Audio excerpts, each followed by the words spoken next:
Yes. Nabasuhuje cyane mu byubahiro byanyu. Iyi ni Digital Wealth Rwanda. Nizere ko mumeze neza kuko ni byiza tubifuriza kandi tubibasubiriramo kenshi. Rwose ni ukuri n'impamo ni byiza tubifuriza twebwe twebwe abagize Digital Wealth Rwanda by'umwihariko. Ku bantu rero bakunda trading, hano ubu turi muri weekend, nagira ngo mbabwire kuri trading ya futures by'umwihariko. Trading ya futures rero irafasha mu buryo bukomeye cyane. Reka mbereke nkubereka nk'iyi trade nakoze, mbabwire n'impamvu nayikoze kugira ngo abantu bakunda umwuga bashobore kurushaho kuba motivated. No kuvuga ngo hano ku bijyanye na nakoze ariko abantu bajye bibuka gukanda kuri like na subscribe, sibyo? Kuko abantu baragenzuye basanga ibyo bintu ntacyo bibahungabanyaho, ntacyo bibangizaho, nta terambere ryabo byangiza. Baravuga wa mugani, reka kuba nk'abandi bose, dukande kuri like na subscribe, nta kintu bitwaye rwose, kandi Imana ibampera umugisha. Ukuntu rero nuvuga ngo hano tugiye muri daily time frame by'umwihariko, urabona ko iri soko mu by'ukuri rimaze igihe rimanuka. Ni ukuvuga ngo crypto yo ni uku nguku yitwa ni ALCH kuri USDT. Hano ni kuri Binance, sibyo? Ni ukuvuga ngo urebeye muri time frame ya day by'umwihariko, ya day, nureba neza iyi candlestick, sibyo? Urabona ko iyi ni doji candle ivuga ibijyanye na indecision in the market. Abo twiganye ibyo ngibyo babyumva vuba, cyane wumva neza ibijyanye na candlestick patterns. Uvuga ngo iri soko ryagerageje gushaka kuzamuka, rirazamuka rigeze harikora iyi doji, irangiye iyi candlestick irimo kumanuka murimo kureba ni iy'uyu munsi. Turi kuwa gatandatu, iyi video nyikoze kuwa gatandatu, sibyo? Ni iy'uyu munsi. Urabona ko mu by'ukuri iyi doji ubwo yari tubwiye ngo aba buyers bari bayoboye rino soko babaye weak, ni ikimenyetso ko rishobora guhindukira rigatangira kugira ubumanuke. Ngira ngo mbabwire, ninjiye mu isoko nibyo, nabonye urwunguko nibyo, ariko se nagendeye kuki, sibyo? Ndimo ndakora top down analysis by'umwihariko, sibyo? Nuvuga ngo nkaza no muri 4 hours ugiye kureba, no kuvuga ngo muri futures trading by'umwihariko umuntu yunguka isoko rizamuka, akanunguka isoko rimanuka. Tuba dukora ku byo bita perpetual contract. Abakunda trading muri crypto ubwo bazanyegera, bazaza kwiga cyangwa bazanyandikira. Hari nimero nshyira muri description, buri gihe muri description ya video nshyiramo nimero ya WhatsApp, apana yo guhamagara, ku buryo bashobora kumvugisha. Nkunda gukoresha mbereka nakoresheje amadolari make ncuruza, kugira ngo n'umuntu udafite amafaranga menshi ku ruhande yashyira muri trading nawe abyiyumvemo. Uko nananiwe gukoresha $1000 cyangwa 500 y'amadolari cyangwa se 5 cy'idolari, oya.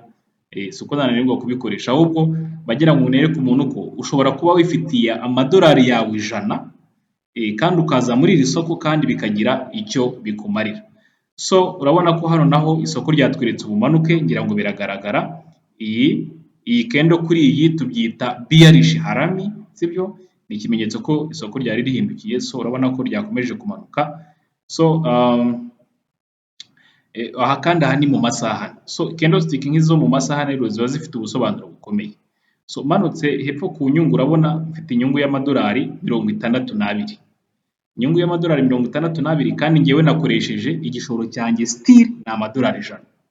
Ni amadolari 100. Nshobora kugenda wenda nkareba muri 15 minutes, mu minota 15 nkareba birimo biragenda bite. Urabona ko candlestick zisa nk'itangiye gusubira inyuma gake gake, sibyo? Ariko ibyo ngibyo ntabwo byagakwiye kuba imbogamizi, kubera yuko ngo niba ngiye kwinjira mu isoko, urumva ndimo ndafasha abagenzi banjye barimo kwinjira muri uno mwuga, kugira ngo mu by'ukuri umuntu adakomeza kuvuga ngo cyane abakiri bato ngo akazi biragoye, abakoresha biragoye kukabona, bagasaba ni benshi, uragera ugahora n'ibintu nk'ibyo. Urebe ko hari umwuga ushobora kuba uri ku ruhande aho ushobora kukwinjiriza kandi bigafasha. So ni ukuvuga ngo hano urabona ko umuntu yaba yemerewe no gushyiraho stop loss and take profit. Ninkandaho hano mujye mwihangana murangize na video, murebe video muyirangize, birafasha cyane kuko birafasha cyane cyane ku bantu bari bakunda trading by'umwihariko. So ninkanda hano urabona ko berekana ko stop loss ni 0.03831. Iyi stop loss urabona ko nayishyize kuri side y'inyungu, ni ukuvuga ngo isoko rizamutse risubiye inyuma kuko ndimo ndaseringa muri iri soko, ndimo hano ndamanukana naryo by'umwihariko, ni ukuvuga ngo risubiye inyuma n'ubundi ryama amadolari 38.63, amadolari 38. Amadolari 38 ahwanye n'amanyarwanda atari make,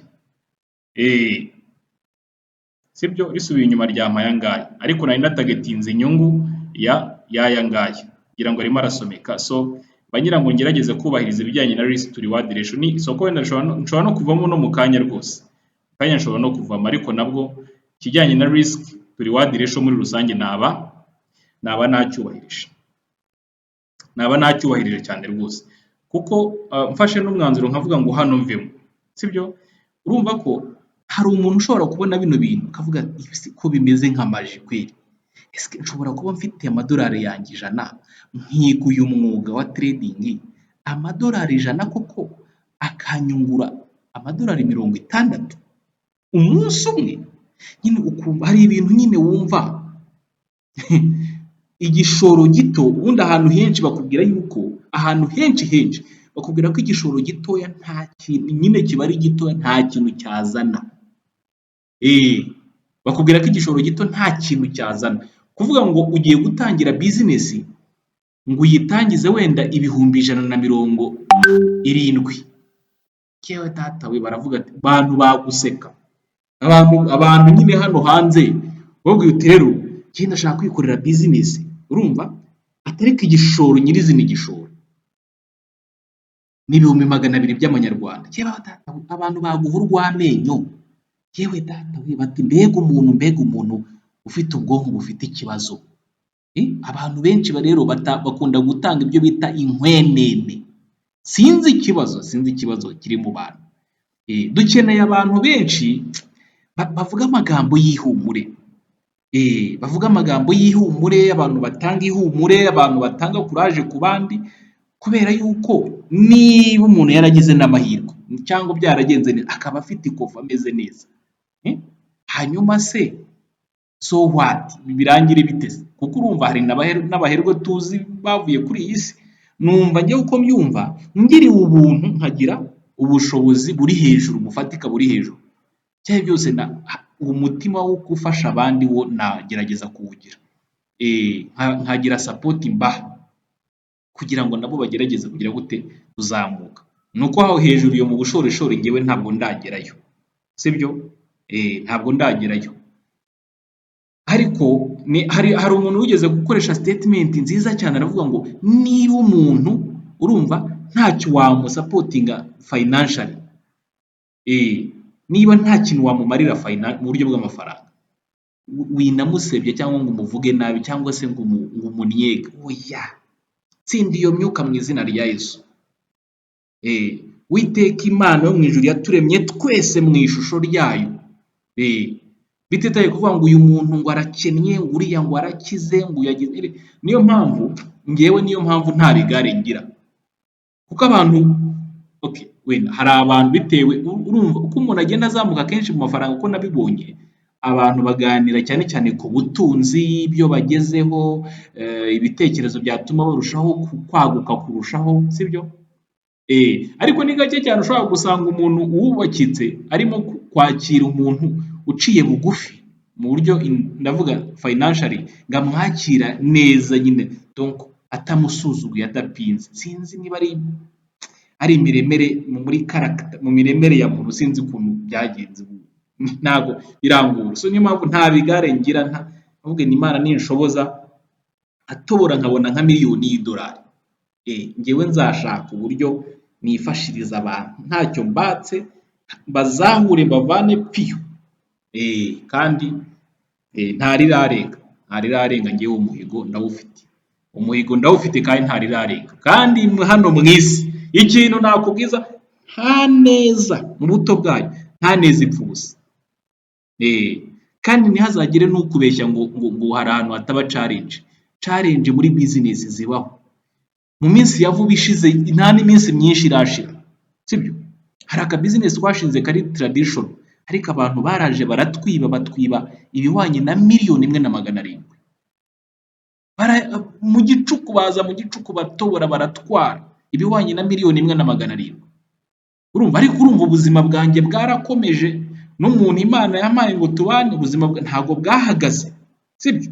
Izo ni challenge z'isi nyine, izo ni challenge z'ubuzima, ariko nta na support ku mpande, kwa kundi uvuga ukabwira abantu rwose ngize ibibazo dore reka da, nta muntu, nta mwishwi. Urumva abantu bose ukabona mbese urumva ikintu message bita bimpa ni iyihe rero? Message iravuga ngo umuntu ufite ibibazo byinshi abantu ntabwo bashaka no kumwegera, nta nubwo bashaka ubwo icyo ni ikintu kiri simbizi, ariko Uwiteka dushoboze, gusa bizagenda neza. Muntu urimo gushaka igishoro ubona bidakunda, muntu abo bantu ngende mba nshaka kwibwirira, rwose wagerageje uko ushoboye kose, ubona uhatanye, hari igihe uzagera byemere, kubera yuko nk'ayo mafaranga twebwe batwibye, mu by'ukuri iyo mba nta kindi kintu nk'umuntu w'umugabo mu rugo, nta kindi kintu namba ku ruhande mfite, yewe data we, twari guhita tujya ku muhanda tukamera nk'abantu b'abasazi, sibyo? Niyo mpamvu akantu bita reserve, kugira reserve. Ejo nagiye gusenga batwigisha ku bintu bya reserve. Ujye ugira reserve mu izina rya Yesu. Reserve ushobora kuba ari akantu gato, ariko ako kantu gato kakaba gahari kakurengera mu makuba, kuko hari igihe ngewe ndi umuhamya yuko hari igihe kigera abantu bose, tutitaye ku muntu n'icyo mufitanye isano cyangwa iki, bose bakakureka. Nge ndi umuhamya, bati nta kundi, sorry, hagakoreshwa za sorry gusa, nta n'uwohereza uduhumbi 50 ntaki, ni nko kuvuga ngo ubwo bujura irwariza nyine, nta kundi. Urumva icyo kintu? Niyo mpamvu muri ino si Imana ibahe ka reserve mu izina rya Yesu. Kandi Uwiteka ajya aca inzira, rwose ntuzihebe. Urumva nk'ubwo buhamya mbabahaye ni ubuhamya bukomeza umuntu wari ugiye kugwa, wumvaga bisa nk'ibyanze neza, ahise yumva ko hari undi muntu mu minsi mike wahuye n'ibibazo, ariko agashinyiriza, ugakomera, ukajya mbere, ntunagaragare nk'upfuye. Reka ubuzima bugomba gukomeza mu izina rya Yesu, ko kwizera kukaba muri wowe, sibyo? Bose ntumvishe ukuntu byangendekeye se, ariko ibyo ngibyo ntabwo najya hariya ku muhanda ngo mvuge ngo ndapfuye, reka urumva, kandi ndimo ndatredinga, nturimo kubibona se? Reka nkwiye nk'urugero fatika, sibyo? Ubwo rero iyo challenge iba yabaye, ariko umuntu akarenzaho agashinyiriza, urumva, agakomeza, ukavuga uti reka nkomeze matane. Hari nk'umuntu uba wumvisha iyi message, wenda ejo bundi hari impamvu yagize yatumye ihomba wenda nk'ibihumbi 800, agahita avuga ati hari na mugenzi wanjye wahombye 700.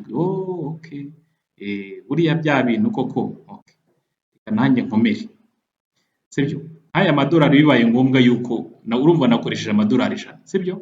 Uvuga ngo niyo yaba 75, uyu munsi idolari rimwe riravunja 1,438, niko idolari ririmo kuvunja. Amadolari 75 mfashe ni inyungu, kuko namaze kuyibona. Urabibona ko hano mfunze iyi oda, urabona ko natwara amadolari 81, ariko sinshaka gufunga none, sibyo? Igihe isoko rikiri mu cyerekezo cyawe wihita ufunga, kuko inyungu niba bigenze neza, isoko rigenze neza rigashaka kuguha inyungu, twara inyungu yisumbuyeho, sibyo? Kugira ngo niba hari n'ikindi gihe isoko ritazagenda neza, byibura uzaba ufite impamvu cyangwa se inyungu wabitse nini ishobora kukavarira utwo tundi igihe bidakunze. So urabona hano dukubye, reka nkuburebe, muvandi, ibaze ko Serge ubavugisha, Serge nyiri Digital Wealth Rwanda, ibaze ko Imana ica inzira ku buryo njyewe ndi muri ofisi yanjye njyenyine, kuwa gatandatu nshobora gukora 100,000 bankoreye nk'ubu 107,800, 107,800 urumva by'amanyarwanda. Urumva n'Imana iba irimo kugenda idufasha idushumbusha, ikavuga ati mwana wanjye ejo bundi warahombye muri izo business zindi ziri traditional, abo utakiye habura n'umwe ukumva, basi genda mu isoko, basi ujye ucuruza, basi ubu nunguka ugenda uzamuka buke buke. Ndababwiza ukuri, Imana ica inzira hatari inzira, ica inzira hatari inzira, kandi ntabwo twemerewe kuba igisekeramwanzi. Ibyo ndababwiza ukuri, komera, shikama, ihangane, niko ibintu bimeze. So ubu reka mvemo, reka ntwara aya ngaya, kuko ndabona isoko ritangiye kuzamuka. Ubwo ayo ntwaye ngira ngo urayabonye, isoko ryari risubiranye inyuma, ndimo ndababwira uko byifashe, ariko ayo nshoboye gutwara ngira ngo uko mfunze isoko ngira ngo murabirebye, calculator hano yarasubiye inyuma abaye 72, iyo nagera na rimwe, sibyo? Kuko 1,438 niho idolari ndimo kuvuga hano ni irya USDT by'umwihariko, sibyo? Ubwo ntwaye 102,000, 102,000 niyo nyungu ntwaye muri futures trading. So iki ni ikimenyetso cyiza ko bishoboka,